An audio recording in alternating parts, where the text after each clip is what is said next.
नमस्कार दोस्तों, आपका हमारे चैनल में बहुत बहुत स्वागत है। मैं हूं गौरव और आज हम इस वीडियो में शुक्र ग्रह के बारे में जानने वाले हैं। देखिए, शुक्र ग्रह राक्षसों के गुरु माने जाते हैं और शुक्र का हमारी कुंडली में विशेष महत्व है। क्योंकि शुक्र ही हमें वासना, श्रम और लक्ष्मी को प्रदान करता है। कि हमारे जीवन में शुक्र ऐश्वर्य का देवता है। अगर हमारे जीवन में ऐश्वर्य ही नहीं रहेगा तो हमें काम या मेहनत करके हमें उससे क्या लाभ। ना ही हम उसका भोग कर पाएंगे और ना ही उसका हम उपयोग कर पाएंगे। इसलिए शुक्र का महत्व हमारे जीवन में बहुत ही ज्यादा होता है। पर अगर शुक्र ही अकेला ऐसा ग्रह है कि आपकी कुंडली में यदि अच्छी स्थिति में हो जाए, वो आपको सारे सुख दिला देता है। और शुक्र अगर बुरी स्थिति में हो आपकी कुंडली में तो वह आपके जीवन से ऐश्वर्य को छीन लेता है, लग्जरी आपके जीवन से खत्म कर देता है, आपके जीवन में सुखों को कम कर देता है। आज इस वीडियो में हम इसी बात की चर्चा करेंगे कि कैसे हम अपने शुक्र को अच्छी स्थिति में लाएं और यदि वह बुरा प्रभाव दे रहा है तो उसके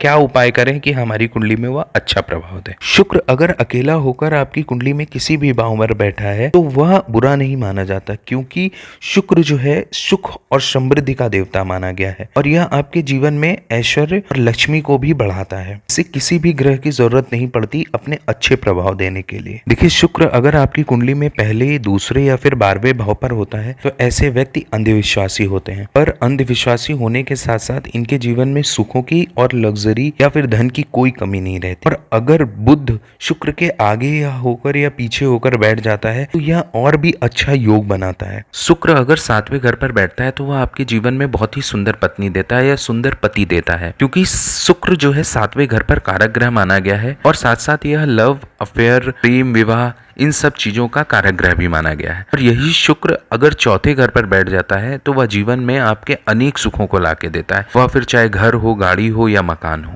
शुक्र कई बार बुरे प्रभाव भी देता है जब इस पर बुरे ग्रहों की दृष्टि पड़ जाती है या फिर युति हो जाती है। जैसे कि शुक्र की युति यदि मंगल के साथ हो जाती है तो यह बुरा प्रभाव देती है, क्योंकि शुक्र और मंगल दोनों दुश्मन है ग्रह हैं, मतलब शत्रु ग्रह हैं। और यही अगर शुक्र पर राहु की दृष्टि पड़ जाती है तो शुक्र का फल नष्ट हो जाता है। और अगर यही शुक्र सूर्य के साथ बैठता है तो कई बार शुक्र अस्त भी हो जाता है। और यही शुक्र अगर बृहस्पति के साथ होता है तो बृहस्पति के साथ इसके सम के भाव होते हैं तो यह अच्छा प्रभाव देता है, क्योंकि दोनों ग्रह गुरु ग्रह हैं। अगर शनि और शुक्र की बात करें तो ये दोनों अभेद्य मित्र हैं। ये दोनों जब भी एक साथ बैठते हैं तो हमेशा अच्छा प्रभाव ही देते हैं, किसी भी भाव पे हो या फिर उन पर कोई भी बुरा ग्रह दृष्टि डाले तो ये अपना फल नहीं बदलते हैं। कि अगर शुक्र लग्न पर बैठकर बुरे प्रभाव देता है पहले घर पर तो ऐसी स्थिति में आपको अपने सास और ससुर से एक प्योर चांदी का सिक्का लेना चाहिए और उसे अपने पास रखना चाहिए। देखिए, शुक्र अगर दूसरे घर पर बुरे प्रभाव देता है तो आपको मखाना और घी का दान देना चाहिए। और अगर तीसरे और चौथे दोनों घर का उपाय एक ही होगा। अगर स्थिति में शुक्र बुरे प्रभाव देता है तो आपको अपनी पत्नी से दोबारा अग्नि को साक्षी मानकर शादी करनी चाहिए। देखिए, 5वें घर पर अगर शुक्र बुरे प्रभाव देता है तो पति पत्नी को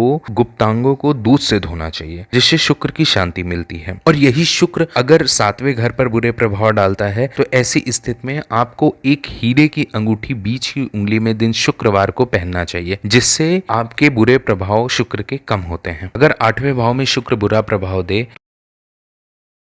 दिन शुक्रवार के दिन बहते हुए नाले में डालना चाहिए। 9वें घर पर शुक्र अगर बुरा प्रभाव देता है तो आपको अंडा, मांस, मछली से दूर रहना चाहिए और एक चांदी का छल्ला आपको बीच वाली उंगली में या फिर एक हीरे की अंगूठी आपको बीच वाली उंगली में पहनना चाहिए। और यही शुक्र अगर 10वें स्थान पर बुरे प्रभाव देता है तो आपको पराई स्त्रियों से दूर रहना चाहिए और अपनी पत्नी को एक चांदी का छल्ला या फिर एक डायमंड की रिंग उन्हें पहनानी चाहिए, जिससे आपके जीवन में शुक्र अच्छा प्रभाव देता है। यदि 11वें स्थान पर शुक्र बुरा प्रभाव दे तो आपको दुर्गा जी का पूजन करना चाहिए और हरी वस्तु की चीजें को दान भी करना चाहिए, जिससे शुक्र की शांति मिलती है। और अगर शुक्र 12वें स्थान पर बैठकर बुरा प्रभाव दे तो आप अपनी पत्नी से कुछ न कुछ लाल वस्तुओं का दान कराएं, माता लक्ष्मी का पूजन करना चाहिए, एक घी का दीपक जलाना चाहिए और साथ साथ लाल फूल अर्पण करना चाहिए। आज की वीडियो में इतना ही। आई होप आपको यह वीडियो पसंद आई होगी। आपको अगर यह वीडियो पसंद आई तो प्लीज लाइक एंड सब्सक्राइब करें। धन्यवाद।